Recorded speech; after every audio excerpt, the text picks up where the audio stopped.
We do believe that we need more growth, we need more stability in this world. But we do prefer respect to bullies, we do prefer science to plotism, and we do prefer rule of law to brutality. You're welcome in Europe, and you are more than welcome to France.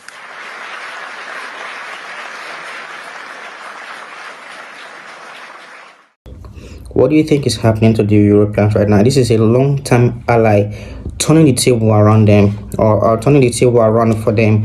And I feel like it's a case of not finding their footing properly. And I feel like it's a case of being totally scared of what is to come. They did not expect something like this. And looking at it like this now, it's a major problem. It's why, for the most part, they're trying to come together right now, even if they've not been together for a minute, to look for solutions to this. Now, the Trump problem in Europe has really exposed the European Union and Commission as one of rather diverse interests rather than a collective bloc. And I feel like Trump is willing and ready to use this interior division, to destabilize the European Union further, because even the United States is one of the greatest or biggest allies of the Europeans in a lot of aspects of life, in commerce, in the military space, and otherwise. So also is Europe. But then again, we know who's holding the bigger chip here, and we know how this is going to end should Trump continue to fire down. So I want to hear your comments. I want to hear your opinion. I want to hear your point of view down below in the comment section. Drop it. Let's vibe. We do believe that we need more growth, we need more stability in this world. But we do prefer respect to bullies, we do prefer science to plotism, and we do prefer rule of law to brutality. You're welcome in Europe, and you are more than welcome to France.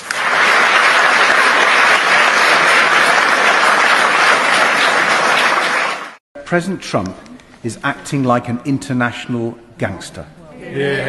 Threatening to trample over the sovereignty of an ally, threatening the end of NATO altogether, and now threatening to hit our country and 7 European allies with outrageous, damaging tariffs unless he gets his hands on Greenland.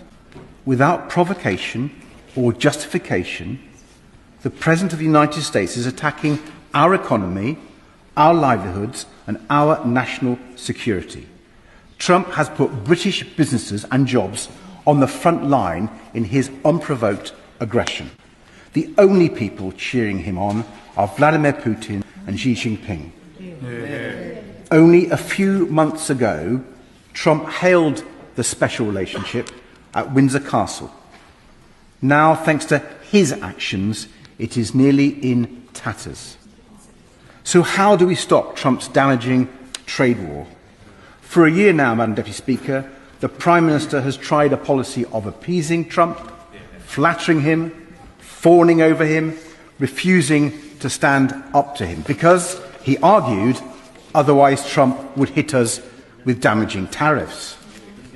Well, the Prime Minister has tested his approach to destruction. It has failed. It is time for the government to change course. We have to finally be clear-eyed about the sort of man Trump is and treat him accordingly. He is a bully. He thinks he can grab whatever he wants, using force if necessary. And he is corrupt.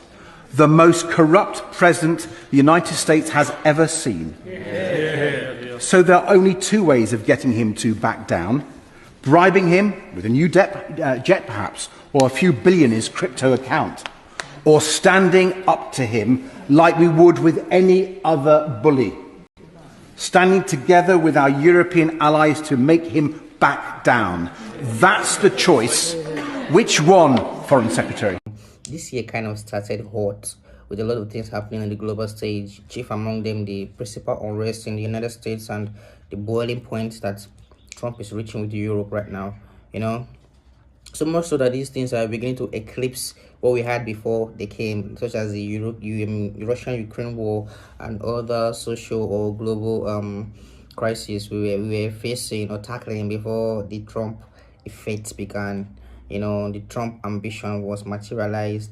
The United States that has prided itself for centuries or rather decades as a land of freedom land of opportunity and the land of total liberty, is now cracking down on its citizens for peaceful protests, as it were, and they're trying to make sure that they don't have a, should I say, a peaceful environment to come together and express or air their views as they are dissatisfied and as it relates to them in matters of their living and societal processes. You know, the White House, especially from Donald Trump, has been particular about this defaming and shaming these protesters as professional disruptors rather than aggrieved citizens. You know, and I want you to watch this video and let me know how you feel about the brutality of what is going on in the United States. I mean, for the most part, these are things that the United States is trying to fight off against, or rather fight with other leaders for. And these are things that are happening in the United States in itself. So I want you to drop your opinion. Let's hear from you. What do you think this unrest in the United States is creating?